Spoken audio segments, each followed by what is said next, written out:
मोर मोर हो सगळ्या सुकण्यां परस चड सोबीत. ताचे तकलेर सोबीत बरो तुरो आसता. ताची मान बारीक आनी लांब. ताचो पाकोटो म्हणल्यार लांब लांब पिसांचो सिक्का. हें सुकणें भारतांतलें राष्ट्रीय सुकणें. भारतांतल्या जायत्या वाठारांनी मोर दिसता. तो किडे आनी गोंव खातात.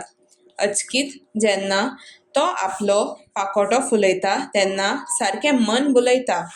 मोर मातशें आंगान जड, ताका हेरां सुकण्यां भाशेन उडूंक जायना.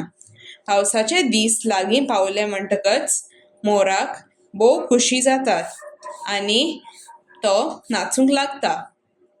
मोराचो आवाज चड गोड ना.